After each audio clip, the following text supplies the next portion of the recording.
My name is Alice Marsh, and I am 39 years old. If you had told me 7 years ago that I would one day be accused of ruining a teenager's life by enforcing bedtime homework and basic respect, I would have laughed. But life has a strange sense of humor, especially when you're raising a child who isn't biologically yours, but whose heartbreak, rage, and confusion end up becoming part of your daily air. I met my boyfriend Joseph when his daughter Lila was 9. Back then, she was a shy girl who clung to her father's hand in public and pretended not to notice when he whispered encouragements into her hair. She wasn't used to consistency boundaries or even routine. Her biological mother, Joseph's ex, floated in and out of her life like a traveling performer. Loud entrances, even louder gifts, disappearing acts that left bruises none of us could see, but all of us could feel. By the time Lila turned 16, she had rewritten history in her mind. Suddenly, her mother was the fun one, the cool one, the parent who understood her. And Joseph and I. We were the villains who asked her to do algebra and take a shower. For 7 years, I had driven her to weekend soccer, bought her clothes, she outgrew. Within months, paid for field trips, attended teacher conferences, and helped her rewrite essays late into the night, even when I had work the next morning. I gave her everything. A parental figure gives stability, time, money, effort, heart. And yet she increasingly looked at me like I was a wall blocking her from that loving a child doesn't guarantee they will love you back. But something had been building a kind of quiet storm inside our home, and I knew deep down it would break eventually. It happened 2 weeks ago. It started with a party. Not just any party, the kind of party the local police already had bookmarked in their weekend plans. A senior's house, parents out of town, alcohol, God knows what else. The sort of environment where teenagers turned into stories you read about in trembling Facebook posts. Lila stood in our kitchen, makeup half done, hair curled as if her attendance was already guaranteed. She didn't ask. She announced, "I'm going tonight." Joseph looked at me first, a silent conversation passing between us. We had learned to speak entire dialogues through eye contact. "No," he said gently, "it's not safe." Her glare cut straight into him, then into me, as if we had conspired against her. "That's not fair. Everyone's going." "Everyone isn't our responsibility," I replied calmly. "You are, and you're not going." She turned to Joseph. "Dad, tell her she can't control me." Joseph, bless his tired heart, stayed steady. "Alice is right. We're both saying no." End of discussion. The word no detonated like a grenade. Lila slammed her palms onto the counter, shaking. Her eyes glistened with indignation and hurt pride. Then, as if performing for an invisible audience, she pulled out her phone and dialed her biological mother on speaker. "Mom, can I come live with you? I can't stay here anymore. They're controlling everything I do. You understand me, right?" I felt Joseph's breath hitch beside me. Through the phone, her mother's syrupy voice came through. "Of course, baby. You can always stay with me. I'll come get you this weekend." When Lila hung up, she smirked at us, a victorious, cruel smirk she had learned from the woman on the other end of the phone. "I'm moving in with my real mom," she declared. "She actually cares about me." The words hit Joseph like a punch. I watched color drain from his face. The instinct to stop her, to prevent her from making a life-altering mistake, pulsed hard and fast in my chest. But I swallowed it. Instead, I said softly, "Okay." Lila faltered. "What?" "If that's really what you want," I said, steady, calm, heartbreak, buried beneath resolve. "Pack your things." She blinked, stunned. She had expected a fight. She had wanted one. "You're not going to stop me." "No. You're 16, old enough to make choices, old enough to live with the consequences of those choices." Joseph's hand found mine under the counter, squeezing it in fear and reluctant agreement.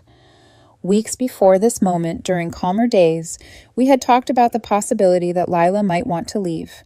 We had even made a plan, a painful, necessary plan, to let her go if she chose her mother's fantasy over our stability. It didn't make the moment easier. Lila stomped upstairs to pack slamming drawers for dramatic effect. Every slam felt like a crack in my ribs. Friday arrived colder than usual. Her bio mother arrived in a dented silver sedan, music blasting through half-broken speakers. She barely stepped outside to help with bags. Lila loaded everything herself, refusing to meet our eyes. "You'll regret this," she shouted from the passenger seat. "Maybe," I said quietly. "Have fun." The car sped off. Joseph's shoulders crumpled and he buried his face into my hair as I held him. I felt his tears dampen my shirt. "She'll be back," I whispered.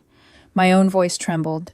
"And when she comes back, it'll be on our terms, not hers, not her mother's. What if she doesn't? He breathed. Then we gave her the freedom she begged for, and she'll learn what freedom really costs. But the truth curled bitter and heavy in my chest. Lila had no idea what she was walking into. She didn't know her mother was barely employed. She didn't know the woman lived 2 hours away in a cramped apartment with a boyfriend and 3 kids under 7. She didn't know her mother routinely dodged child support, ignored bills, and chased excitement more than stability. She didn't know, because we had never told her. Some lessons, no matter how much it hurts, must be lived to be understood. 2 days passed, then 3. Silence. Joseph checked his phone every hour. I kept myself busy cooking, cleaning, working late, anything to avoid imagining Lila sleeping on a couch while believing we had abandoned her. And then almost exactly 2 weeks later, Joseph's phone rang. Lila's number, her voice shaking, crying so hard she could barely speak. Can I come home? And just like that, everything was about to break open. When Lila called that day, her voice didn't sound like the defiant girl who had slammed our doors and declared her independence. It sounded small, wrecked, fragile in a way I had never heard before, not even when she was 9 and afraid to sleep alone. But I didn't answer. Not yet. Joseph looked at me with panic in his eyes as the phone vibrated across the counter. Alice, pick up! Not yet, I murmured. She needs to tell us why she's calling, not just cry and expect us to rescue her. The phone stopped ringing. 10 seconds later, it rang again. This time I answered. Lila, I said gently. She gulped air like she'd been underwater. She stole it. She choked. My spine tightened. Joseph stepped closer, gripping the counter. Slow down. What happened? More sobbing. Words caught in her throat. Your mom, I pressed softly. What did she take? All of it, she whimpered. She took all my money. Her savings. The money she'd collected from birthdays, holidays, babysitting, and the part-time job she worked last summer. Over $3,000 she had guarded like it was a key to her future. Joseph's jaw flexed with rage, but he stayed silent. How did she take it, I asked, even though I already had a sinking suspicion. She said she needed to borrow it for rent. She promised she'd pay me back next week. But then I heard her and her boyfriend talking about buying a TV. Her voice cracked. I checked the account and it's empty. All of it. Gone. I closed my eyes, not in shock and sorrow, in anger I couldn't show her yet, in a grief that felt strangely parental. Alice, please, she whispered. Can you come get me? Please, I'm begging you. Where's your mother now? I asked. She left. She said she had to go to work, but she doesn't even have a job. Her boyfriend's girlfriend, she corrected herself through tears. I mean, his other kid's mom, she told me I had to watch the kids while she goes to the store. I'm not a babysitter, but they said I have to help out because I'm living here for free. A sound escaped her, the broken, breathless cry of someone whose world collapsed faster than she could process. I felt Joseph reaching for me, his other hand pressed to his forehead like he was trying not to fall apart. Lila, I asked softly, are you safe? She hesitated. I'm not in danger, but I don't want to be here. It's awful. There's barely any food. I'm sleeping on the couch. The kids scream all night. I can't do this. Her voice shrank. I want to come home, please. My heart clenched, but I forced my breath to steady. I could hear Joseph mouthing, we have to go get her. Now. But I shook my head. Lila, I said, we'll call you back. She panicked. No, Alice, please don't hang up. But I did. Gently. Carefully. Because if I didn't take a moment to breathe, I might have cracked. Joseph stared at me. Alice, she's suffering. Yes, I said, but she's not unsafe. She's not being abused. She's uncomfortable. There's a difference. You really want to make her stay there longer? No, I whispered. I want her home. But if we run to save her now, she'll learn nothing.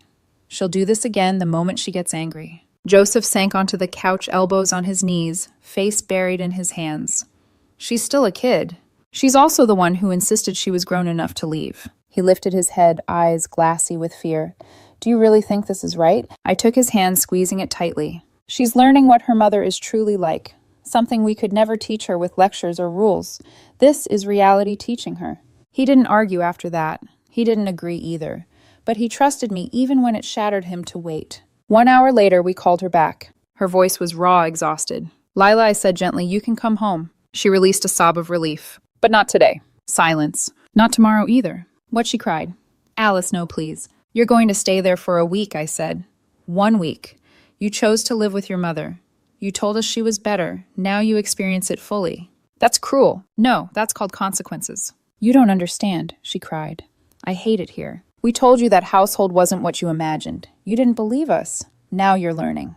What if I can't make it a week? You will, I said. You're strong, and you're resourceful. You can handle a week. I hate you, she screamed. I swallowed the sting. Call us in a week. Then I hung up. Joseph stared at me like I had turned into someone unrecognizable. Alice, a week. She needs to feel the full weight of her choice, I said quietly. Otherwise, she'll always believe we forced her into this life. She needs to know what she left behind and why. Joseph leaned back, staring at the ceiling, eyes shimmering.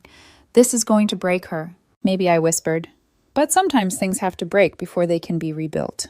3 days passed. Then 4. Lila called 6 times. Texted 20. Each message a new... The kids won't listen. She makes me clean everything. The couch smells like wet dog. They keep promising to pay me back. I don't think they ever will. Please, please come get me. Each time I repeated 4 more days. 3 more days. 2 more days. Joseph watched me with equal parts awe and torment. Are we doing the right thing? He asked. We're giving her the truth, I said.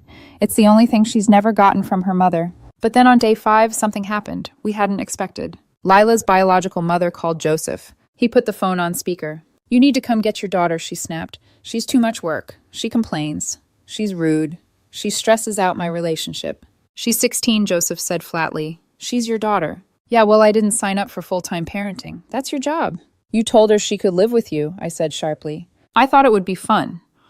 But she doesn't listen. She's ungrateful. She's making everything harder. Welcome to parenting, I replied. You wanted to be the cool mom. Now be the real mom. Just come get her. No, Joseph said firmly, voice shaking with anger he'd held for years. You wanted this. Keep her for the rest of the week. Then we'll talk. She sputtered. I never agreed to. You agreed when you picked her up, I hissed. She's your responsibility. Figure it out. Then Joseph hung up. He stared at me after chest rising and falling too fast. Did we do the right thing? He asked again quietly. I put my hand over his. Yes, but inside my stomach twisted. 4 more days of this. 4 more days until everything changed again. 7 days. That was the agreement. 7 days for Lila to see who her mother really was, not the version she'd built from weekend visits and birthday gifts, but the one shaped by broken promises, unpaid bills, and an absence she never wanted to face. Joseph barely slept the night before we were scheduled to pick her up. I found him sitting on the edge of the bed at 3 a.m., elbows on his knees, staring into the dark like he was bracing for something he couldn't name. Are we early? He whispered. No, I said softly. We're on time, and she needs us to be on time. I didn't sleep either. By morning, the 2-hour drive felt twice as long. Neither of us played the radio. Neither of us talked much. We just held hands in the center console, gripping each other like anchors. When we finally pulled into the complex, the sight of it hollowed my chest. The apartment building sagged with neglect. Rusted balconies, missing railing bars, children's toys scattered like debris from a storm. A broken tricycle lay overturned in the dirt. The playground equipment was rusted through. Trash overflowed from dumpsters like it was trying to escape. Joseph exhaled shakily. She's been here for a week. I squeezed his arm. We're here now. We climbed 3 flights of concrete stairs, each step echoing with muffled screams of children from nearby units. Joseph knocked. The door swung open almost immediately. A woman, early 20s, exhausted hair in a messy bun, a baby clinging to her hip, and 2 toddlers wrestling behind her, looked at us like we were a rescue team arriving after a flood. Oh, thank God, she breathed. She's on the couch. She didn't invite us in. She fled deeper into the apartment, shouting at a kid to stop climbing the refrigerator. The smell hit us full force as we stepped inside. A mix of dirty diapers, stale cigarette smoke, sweat, sour milk, and something rotting in the kitchen sink. It clung to the walls, to our clothes, to our skin. My throat tightened. The living room was a battlefield of toys, unfolded laundry, and half-eaten food containers. In the center, on the sagging brown couch, was Lila. She looked small and older, and heartbreakingly fragile. Her hair was greasy matted at the ends. Her clothes, the same ones she'd told us about 3 days ago, were wrinkled, stained, and far too thin for the cold draft pushing through the cracked window. She didn't jump up, didn't run to us. She just looked up slowly, eyes rimmed, red face pale and drained. Can we go? She whispered. Joseph's face crumpled. Yeah, sweetheart, he said. We can. Where's your mom? I asked gently. Gone, she murmured. She left yesterday. Said she needed space. The other woman snorted from the kitchen. Translation, she went to her buddies, so she wouldn't have to deal with her own kid. Left me with all four. Four, Joseph repeated. These three, the woman said, pointing with her chin, plus yours. Same difference when you're stuck doing everything. Lila stood shakily. Her belongings, everything rushed over. I've got it, he said, voice cracking. We carried the bags down the stairs. Lila followed a few steps behind us, shoulders slumped, hugging herself against the cold. Not once did her mother appear. Not once did she try to say goodbye. The first 30 minutes of the car ride were silent. Lila sat in the back seat, staring out the window, her reflection faint in the glass. Her eyes blinked slowly, as if even her thoughts were too heavy to lift. Joseph kept glancing at her through the mirror. Once, twice again. Every time he looked like he was fighting tears. Halfway home, Lila finally spoke. I'm sorry. Joseph choked on his breath. I reached over, squeezing his arm so gently he wouldn't break. We'll talk when we get home, I said softly. Rest for now. She nodded, then turned back toward the window. I watched her reflection for a moment, the way her lip trembled when she thought none of us could see how tightly she clutched her own sleeves, like she was afraid she might disappear if she didn't hold herself together. When we stepped inside the house, Lila froze. Not dramatically, not like a revelation, but like someone staring at a memory they had taken for granted. The clean floors, the warm air, the scent of dinner ingredients left over from the night before, the blanket neatly folded on the couch. A kitchen that didn't smell like decay. It hit her. Home wasn't perfect, but it was stable, safe, hers. Her voice cracked. Can I take a shower? Of course, I said. She went upstairs. The water ran for 40 minutes. When she emerged, she looked like a ghost still soaking in the shock. Clean hair, fresh clothes, eyes red again, not from allergies, from crying. We sat in the living room, not lecturing, not scolding, waiting. Joseph leaned forward. Lila, he said gently, what did you learn? She stared at her hands for a long time. The silence stretched. Then, that I was stupid. No, Joseph said softly, but I raised a hand to stop him. Keep going, I said. She swallowed, tears welling.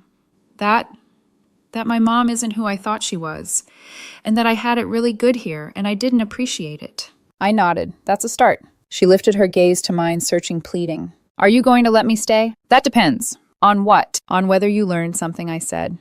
Or if you're only saying what we want to hear. I learned, she whispered. I swear. I walked to the counter, and picked up a printed sheet of paper.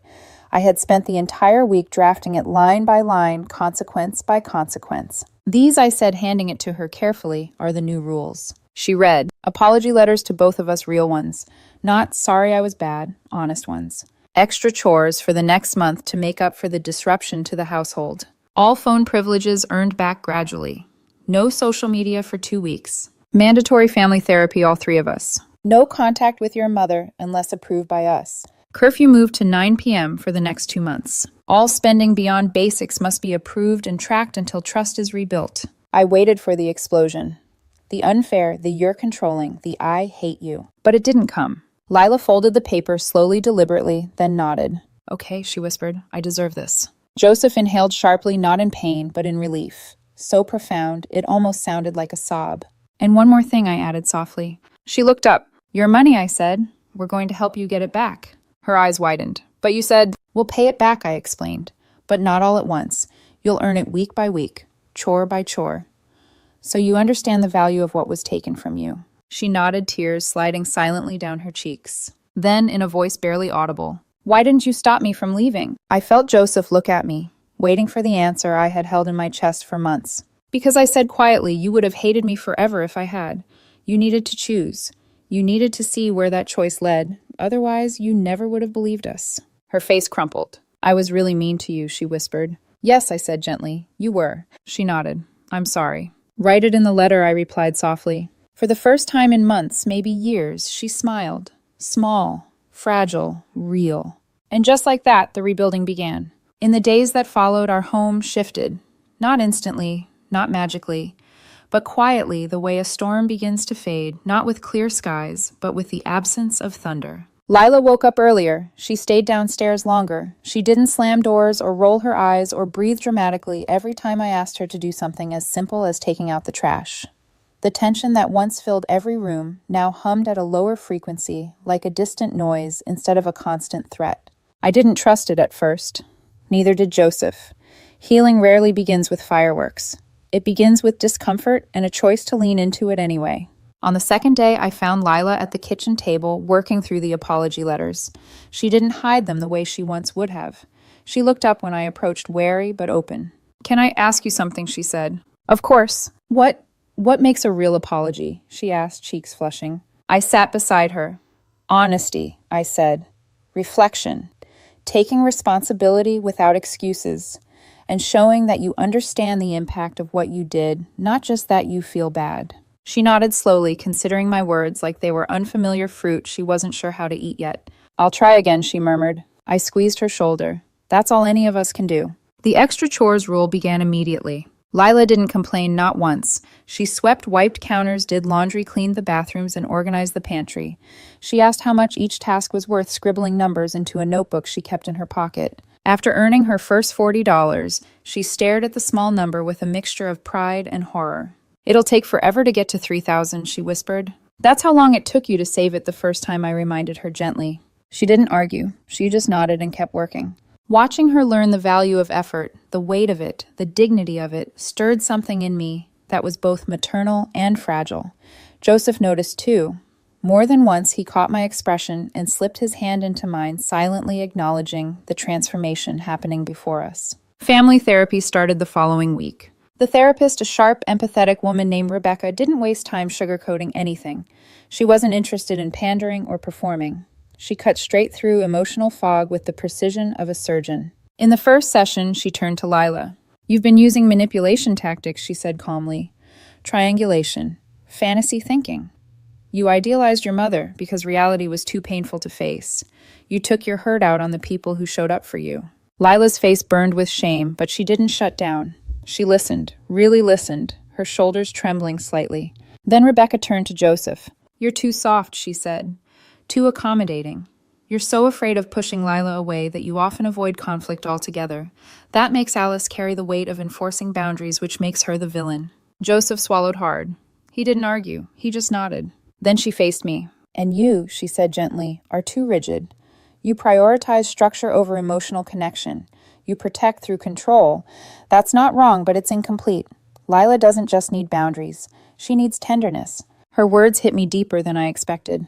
Joseph took my hand, squeezing once. Rebecca wasn't accusing. She was diagnosing. All three of us were part of the imbalance. "It's time to build a home where all three of you take responsibility," she said. "Not just one." When the session ended, Lila approached me slowly. "Are you mad?" she asked. "No," I said, brushing a strand of hair behind her ear. "I'm proud of you for being open." She nodded shyly. We walked to the car, together, the three of us aligned for the first time in months. Meanwhile, the situation with her biological mother spiraled exactly the way we expected and feared. 2 weeks after Lila came home, a message appeared on Joseph's phone. "Hey, sweetie, Mom misses you. Want to grab lunch? I'll make it up to you. Let's start over." Lila stared at the message for a long time, jaw tight. "What should I say?" she asked finally. "What do you want to say?" I countered. She took a shaky breath, typed slowly, then showed us before hitting send. "You stole from me. You lied to me. You used me. When you pay back the $3,200 you took, we can talk. Until then, lose my number." She pressed send. Then she blocked her mother. A minute later, Joseph's phone buzzed again, this time her mother using his number to bypass the block. This time the tone was different. Angry, defensive, blaming. "It wasn't stealing, it was borrowing. She's being dramatic. You two are poisoning her against me." Joseph read it aloud, then deleted the message. "She's not changing," he muttered. "No," I said quietly. "But Lila is." School improved next. Her grades rose. Her teachers emailed saying she seemed more focused, more grounded. She joined the school newspaper. Apparently she liked writing something we never knew because she hid anything vulnerable behind a wall of anger. She made new friends too, ones with curfews, part-time jobs, and parents who actually cared about their whereabouts.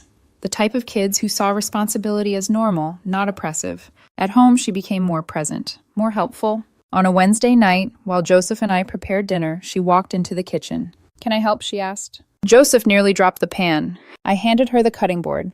"Sure," I said, trying to keep my voice steady. She chopped vegetables carefully, glancing at me occasionally, as if waiting for permission to exist in this space. Then, after a long silence, she murmured, "I like being here." "I'm glad," I said softly. Dinner that night tasted better.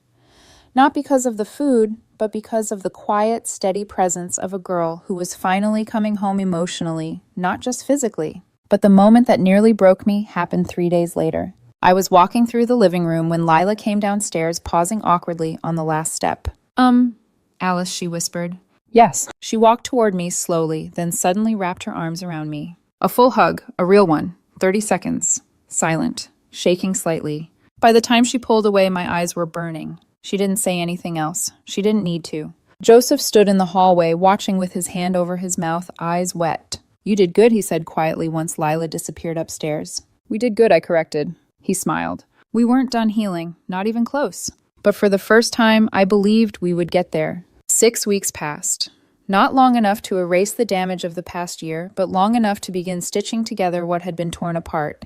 Long enough for Lila to soften in ways I once doubted were possible. Her apology letters were the first sign of real change. The initial drafts were short surface-level attempts at appeasement, but each time I sent them back. Think deeper, I told her.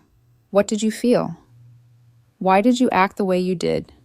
And what did your actions do to us? She didn't argue, didn't roll her eyes. She went upstairs, rewrote, and tried again. On the third attempt, she came down the stairs, slowly holding the pages with both hands, as if afraid they might crumble. Can I read them to you? She asked. Joseph and I sat on the couch. She stood in front of us, voice trembling. She talked about anger she didn't understand, abandonment she never processed, resentment she misplaced on us because we were the easiest targets. She talked about idealizing her mother because the truth hurt too much to hold. She apologized not just for the yelling, but for the cruelty for knowing exactly where to strike to cause the deepest wounds. Joseph cried. I didn't, not then, but later that night in the shower, I let the warm water hide the shape of my tears. Her words had been honest, raw, painful in the best possible way. The chore system continued. Lila earned back $400 across the first weeks, a slow climb that mirrored her emotional rebuilding. She complained once, just once, about how long it would take. That's exactly how long it took you to save it the first time I reminded her. She nodded, accepting the truth instead of turning it into an argument. Seeing that maturity settle into her bones, seeing her confront effort without resentment, felt like watching a flame finally learn to warm instead of burn. Family therapy deepened too. Rebecca didn't hold back. She called out every pattern Lila leaned on: deflection, guilt-tripping, emotional manipulation, fantasy logic. But she also named something else, something important. You're not bad, she told Lila. You were scared. And when people are scared, they often hurt the ones who feel safest. Lila wept during that session. We both held her hands. Rebecca called out Joseph's fear of conflict, his tendency to retreat instead of confront. She called out my tendency to armor myself too tightly to protect instead of comfort. It wasn't criticism, it was clarity. It was the three of us learning how to stop surviving each other and finally start understanding each other. But of course, the world outside therapy wasn't done testing us. 2 weeks into the healing process, Lila came downstairs holding her phone, emotionless, blank. My mom texted me, she said. Joseph and I sat up immediately. What did she say? I asked. Lila handed the phone to me. Hey, baby girl. Your old mom misses you. Let's start over. I'll take you shopping. It'll be fun like the old days. Tell Alice and Joseph you want to see me. I'm trying here. There were 1,000 things I could have said, 1,000 ways I could have warned her, but I had learned something important. When healing is real, control must loosen. What do you want to say to her? I asked. Lila stood quietly for a moment. Then she typed, You stole from me. You lied to me. You left me. When you pay back the $3,200 you took, we can talk. Until then, don't contact me. She hit send, blocked the number, put the phone face down. Joseph exhaled a shaky breath. You okay? He asked. No, she said honestly, but I will be. I didn't say it out loud, but a part of me broke for her then. Not the angry part, the maternal part. The part of me that understood what it meant to lose the parent you kept defending long after they stopped deserving it. Loss, even when necessary, still cuts. Then came the predictable chaos. Her mother started messaging Joseph instead, waves of accusations, excuses, and self-victimization. It wasn't stealing, it was borrowing. She's dramatic. You're influencing her. Joseph blocked her too. 2 days later, a letter arrived from the Child Support Enforcement Office. Her mother had been pulled over for a broken taillight. The officer found thousands owed in back support. She was arrested, released on a payment plan, and for the first time in 3 years, small child support checks began arriving in the mail. Joseph didn't celebrate. Neither did I. But Lila looked at the envelope one afternoon and whispered she really was never going to change. Then she slid the check toward me. Put it in the new account. the one she can't touch. Her voice cracked on that last word. School blossomed for her too. Her grades lifted. Teachers praised her engagement. She joined the school newspaper, made new friends who didn't treat rebellion like a personality trait. She even asked Joseph for help studying for her permit test. "You explain things in a way I understand," she said quietly one night, curled on the couch with the manual. Joseph blinked fast, trying to hide how much that meant. But the moment that defined everything happened in the hallway one evening. Lila found me sorting laundry. She hesitated in the doorway. "Alice," she asked. "Yes, sweetheart." She stepped closer. "Why? Why did you let me leave? You knew it would be horrible. You knew she wouldn't take care of me. Why didn't you stop me?" I set the laundry aside and sat on the edge of the bed. She sat beside me, not touching, but close enough that I could feel her shaking. When I answered, my voice felt like it came from somewhere years older than my body. "Because if I forced you to stay, I said you would have hated me forever. You had to choose, and you had to see where that choice led. Otherwise, you'd always believe your mother was the parent you should have had." Her face crumpled, tears spilled. She leaned into me without hesitation, Jay first. "I'm so sorry," she whispered. "I know," I murmured, stroking her hair, "and I forgive you." She sobbed into my shoulder. Joseph watched from the doorway, wiping his own eyes. Weeks later, another message came from her mother, this time through an old phone Lila forgot she still had. "Hey, baby girl, let's try again. I can do better. We'll go shopping. Let me be your mom again." Lila stared at the phone for a long time. "What do you think she asked me?" I think I said slowly that people show you who they are through actions, not words. She's had a lot of words. Lila nodded, then she deleted the message, turned off the phone, placed it back in the drawer. "Maybe someday," she whispered, "but not today." "That's fair," I said softly. She stepped forward and hugged me again, tight, warm, grateful. "Thank you," she whispered, "for not giving up on me, even when I deserved it." I kissed the top of her head. "That's what family does," I said. She lifted her head, eyes shining. "Real family," she corrected. "Yes," I said, "real family."